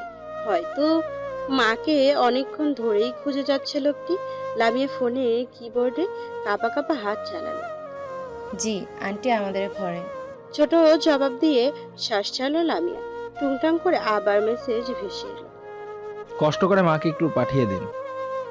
আয়েশা আন্টিকে ডাকতে গিয়েও থেমে গেল লামিয়া। কি বলে আন্টিকে পাঠাবে? ওনার ছেলের কথা বললে যদি উল্টো পাল্টা মানে বের করে। তীক্ষ্ণ চোখে তাকান। তবে লামিয়া লজ্জায় মরে টরে যেতে পারে। তার মনে তো এসব কিছুই নেই। সে আবারও সম্রাটের আইডি ঘেটে মেসেজ করলো। আন্টিকে কি বলে পাঠাবো? যদি জিজ্ঞেস করেন আপনি ওনাকে ডেকেছেন তা আমি কিভাবে জেনেছি, তখন কি বলবো? নীরবে কেটে গেল কিছু মুহূর্ত। অনেকটা সময় পর সম্রাটের আইডি স্ক্রিনে আবারও ভেসে উঠল, সাথে টুং করে ছোট একটি আওয়াজ, হ্যালো। দরজা খুলুন লামিয়া। পরপরই দরজার বেল বাজলো। ভড়কে গেল লামিয়া। তার মাঝে উঠে দরজা খুলে দেওয়ার কোনো লক্ষণই নেই। সে একটা ঘোরের মাঝে পড়ে রইল। মায়ের আলাপ আলোচনায় ব্যাঘাত ঘটায় বিরক্ত হলেন তিনি। লামিয়াকে বললেন, যা তো দরজাটা খুলে দিয়ে আয়, তোর বাবা বা মিঠু হতে পারে। লামিয়া মাকে বলতে চাইল, আমার বাবা ভাই কেউ না মা, দরজায় আমার জন্য একরাশ লজ্জা দাঁড়িয়ে আছে। বলতে না পেরে মায়ের তাড়ায় ধীর পায়ে দরজার দিকে এগোলো লামিয়া। দরজা খুলে দাঁড়াতেই মুখের ওপর লম্বা চওড়া একটা মানুষ ঝুঁকে থাকতে দেখে ভয় পেয়ে কয়েক কদম পিছিয়ে গেল লামিয়া। একবার পেছনে তাকিয়ে মা আর আন্টির দৃশ্যের অবস্থা বুঝে নিল। সরাসরি সম্রাটের চোখে তাকাতে পারল না, তবে এলোমেলো দৃষ্টি আশেপাশে গিয়ে ঠেকছে। সম্রাট ভীষণ শীতল কণ্ঠে শুধালো, দরজা খুলতে এত দেরি হলো কেন লামিয়া? অপেক্ষা ছিলাম তো। লামিয়ার শরীরে বিদ্যুৎ খেলে গেল। শিরশির করে উঠল প্রতিটি অঙ্গ প্রত্যঙ্গ। সে তো খুব একটা দেরি করেনি। 2 মিনিটের দেরিতে নিশ্চয় লোকটি অপেক্ষা করতে করতে শুকিয়ে যায়নি। ফ্যাল ফ্যাল করে তাকালো লামিয়া। তার দৃষ্টিতে স্পষ্ট দ্বিধা। সম্রাট আর একটু ঝুঁকলো, ঘাড় নিচু করে ক্ষীণ দূরত্ব মিটিয়ে গাঢ় স্বরে বলল, লুকিয়ে দেখছেন কেন লামিয়া? ভেতরে ঢুকতে দেবেন না? লামিয়া থতমত খেয়ে দ্রুত দরজা ছেড়ে সরে দাঁড়ালো। স্পষ্ট লজ্জার আভা গালে ফুটে উঠেছে। ভয়ে ভয়ে লজ্জায় ক্রমাগত গাল দুটো একটু একটু করে ফুলছে। ভেঙে ভেঙে জবাব দিল লামিয়া, আসুন। সম্রাট হাসল, খুবই অল্প। লামিয়া বুঝে ওঠার আগেই ভেতরে প্রবেশ করলো। গম্ভীর পুরুষালী কণ্ঠে ডাকলো, মা। আয়েশা সুলতানা ঘাড় ঘুরিয়ে তাকালেন, জিজ্ঞেস করলেন, কখন ফিরেছিস? 1 ঘন্টা আগেই। আসছি ভাবি। বলেই উঠে পড়লেন আয়েশা সুলতানা। লামিয়ার মা বললেন, বসুন ভাবি, বসো বসো, চা খেয়ে তারপর যেও। সম্রাট চমৎকার ভাবে হাসলো, ভদ্রতা করেই বলল, আমি চা খেয়েছি আন্টি, তাড়াহুড়ো করার দরকার নেই। আরে বসো তো বাবা। আয়েশা সুলতানাও বললেন। আচ্ছা একটু পরে যাস, এখন একটু বস। বৈঠকখানার সোফায় আরাম করেই বসলো সম্রাট। অরু তাকে দেখে লুকিয়ে পড়লো সোফার পেছনে। সম্রাট মিটমিটিয়ে হেসে ফোন কানে তুলল। মিছে মিছে কারোর সাথে কথা বলার ভঙ্গিতে বলল, হ্যালো বুড়ো লোক, আপনি কবে আসবেন? ওরও কিন্তু আমার সামনেই আছে, সোফার পেছনে ঘাপটি মেরে লুকিয়ে আছে। ও আচ্ছা, আপনি তাহলে পথেই আছেন, তাড়াতাড়ি চলে আসুন, আমরা ওরুকে আপনার সাথে আজই বিদায় করে দেব। অরু ভয় ভয় চোখে তাকিয়েছিল। এবার আর রিস্ক নিল না। এক দৌড়ে রামের ঘরে গিয়ে দরজা আটকে দিল। সে বুড়ো লোকের সাথে কিছুতেই যাবে না। সম্রাট মুখ চেপে সরে দূরিয়ে হাসল। কোনো শব্দ হলো না। আয়েশা সুলতানা সবটা না জানলেও কিছু মুহূর্তের ঘটনা তিনিও হাসিতে যোগ দিলেন। লামিয়া মায়ের সাথে রান্নাঘরে চলে গেল। চায়ের কথা বললেও হাতে হাতে কিছু নাস্তা নিয়ে লামিয়াকে পাঠালেন মা। তিনি চা নিয়ে আসছেন। লামিয়া টি টেবিলের ওপর নাস্তা রেখে নরম স্বরে বলল, নিন। সম্রাট বিব্রত লামিয়াকে খুব মনোযোগ দিয়ে দেখল। লামিয়া যখন লজ্জা পায় তখন তাকে ভীষণ স্নিগ্ধ দেখায়। সম্রাট মুগ্ধ হয়।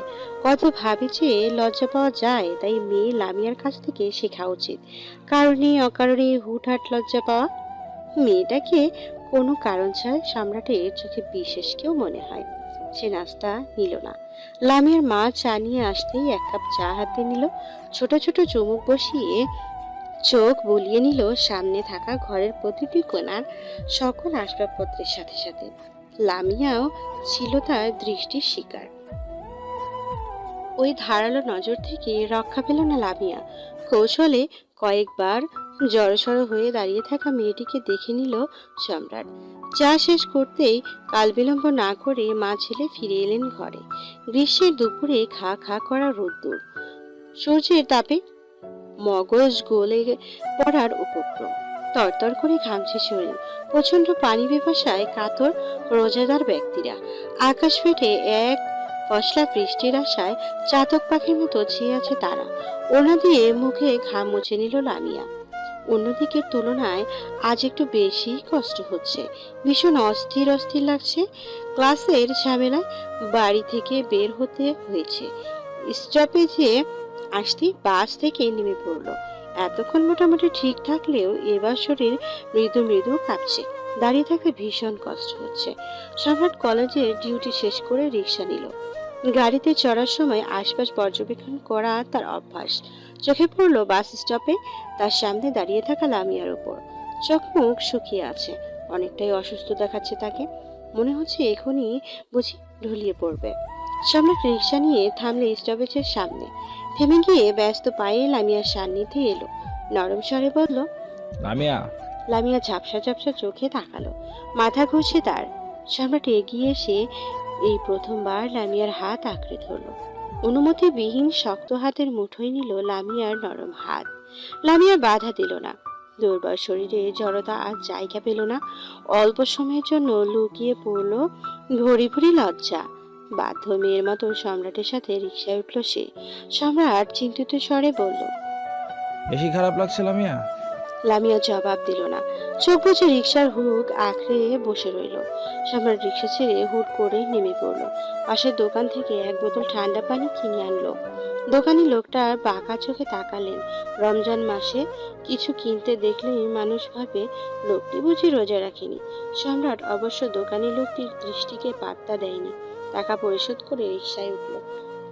লামিয়া। চোখ খুলে তাকালো লামিয়া। সম্রাট ঠান্ডা পানির বোতল এগিয়ে বলল, ঠান্ডা পানি এনেছি আপনার জন্য। সম্রাট নিজে ঘেমে জুবুথুবু অবস্থা। শার্টের টপ বোতাম দুটো খুলে দিল। চেহারা লাল হয়ে আছে তার। লামিয়া আতঙ্কিত স্বরে বলল, আমি রোজা ভাঙবো না।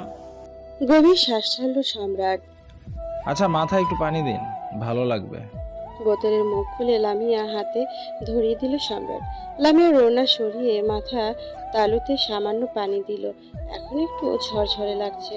রোজার সময় অতিরিক্ত গরম পড়ে লামিয়ার এমন দুর্বল দুর্বল লাগে। এটা নতুন নয়, কিন্তু সম্রাটের জন্য নতুন। বসতে কষ্ট হচ্ছে লামিয়া? আমি হাত ধরে বসাবো? ক্লান্তির মাঝেও লামিয়া একটুখানি হাসলো যেন। কেমন অকপটে আপনজনের মতো ট্রিট করছে তাকে। এই প্রথম মনে হলো তার লোকটির স্বাভাবিক কথায় ও ছন্দ আছে। মানুষকে বাজেভাবে আকৃষ্ট করার ক্ষমতা আছে। সে মানুষটি লামিয়া নিজেরই। লামিয়া দুদিকে মাথা দুলিয়ে ছোট্ট করে জবাব দিল, এখন অনেকটা ঠিক লাগছে। সম্রাট স্বস্তির শ্বাস নিল। দূর দূর সম্পর্ক হওয়ার সবকিছুতেই অনুমতি নিতে হচ্ছে। পাচ্ছে লামিয়া তাকে মন্দ লোক ভেবে বসে। রিক্সা থেকে নেমে লামিয়াকে 4 তলা পর্যন্ত এগিয়ে দিল সম্রাট। লামিয়া দরজার বেল দেওয়ার আগেই সম্রাট বলল, শরীরের যত্ন নেবেন লামিয়া। পরপরই সিঁড়ি বেয়ে 3 তলায় নেমে গেল। তার কথা খানাও ভীষণ যত্ন গোপন করা। লামিয়া ততক্ষণ তাকিয়ে রইল যতক্ষণ সম্রাটের চিহ্ন নিশ্চিহ্ন না হয়েছে। তাড়াতাড়ি নামাজ শেষ করে সম্রাট রামি 2 ভাই বাসায় ফিরল। লামিয়ার বাবা আর ভাইয়ের সাথে। রামি মিঠু দুজনেই দুষ্টুমি করতে করতেই বাড়ি ফিরছে। সম্রাট লামিয়ার বাবার সাথে খুনসুটি আলাপ চালাতে চালাতে ফিরল। আয়েশা সুলতানা ছেলেদের দেখে বললেন, বসে পড়, খাবার দিচ্ছি আমি। 3 জনে খেতে খেতে আয়েশা সুলতানার কথা তুললেন সম্রাটের উদ্দেশ্যে। চাকরি বাকরি করছিস, সংসারে ঝুট ঝামেলা নেই, এবার মেয়ে দেখি তোর জন্য। জবাবের আশায় তাকিয়ে রইলেন আয়েশা সুলতানা। সম্রাট খাওয়া থামালেন, ধীরে সুস্থে মুখের খাবার গিলে নিল, শান্ত স্বরেই মাকে জবাব দিল। এখন নয় মা। এখন নয় তো কখন? তুই কি বিয়ে শাদী করবি না? সম্রাট নির্বিকার ভঙ্গিতে জবাব দিল। করব। আয়েশা সুলতানা উৎসুক হয়ে বললেন, তাহলে মেয়ে দেখি। তোর মুন্নি খালা আছে না, তিনি বেশ যাচাই বাছাই করে দুজনকে দেখেছেন তোর জন্য। সুন্দরী, শিক্ষিত। তুই বললেই আমরা দেখতে যাব। এখন বিয়ে করব না মা। রামি এতক্ষণ চুপচাপ খাবার গিললেও এবার বলল, মা, ভাইয়া তো বিয়ে করবে না, তাহলে আমাকে বিয়ে করিয়ে দাও। আমার একটা মেয়েকে খুব পছন্দ। আমি বউ হিসেবে আমার লজ্জাবতী নম্রভদ্র মেয়ে পারফেক্ট। সম্রাট কোনো প্রতিক্রিয়া দেখালো না। রামিটা যে ভারী দুষ্টু, তাকে চোখ রাঙিয়েও লাভ নেই। আয়েশা সুলতানা জিজ্ঞেস করলেন, তাকে এই নম্র, ভদ্র, লজ্জাবতী মেয়ে? রামি ফার্স্ট করেই বলে দিল, লামিমা আপু, তার সাথে আমাকে বিয়ে দিয়ে দাও। আমাকে গাধা থেকে মানুষ করার দায়িত্ব সে নিয়ে নেবে। আয়েশা সুলতানা না হেসে পারল না। রামিও হেসে বলল। তাড়াতাড়ি বিয়ে দাও। সম্রাট সেই কখন থেকেই রামির ওপর শান্ত দৃষ্টি নিক্ষেপ করে আছে। এরকম আরও মিষ্টি মিষ্টি ভালোবাসার গল্প পেতে আমাদের চ্যানেলটি সাবস্ক্রাইব করে রাখুন। পাশে থাকা বেল আইকনটি ক্লিক করতে ভুলবেন না, যাতে করে আমাদের চ্যানেলের সকল নতুন নতুন ভালোবাসার গল্প সবার আগে আপনাদের কাছে পৌঁছে যায়। ধন্যবাদ।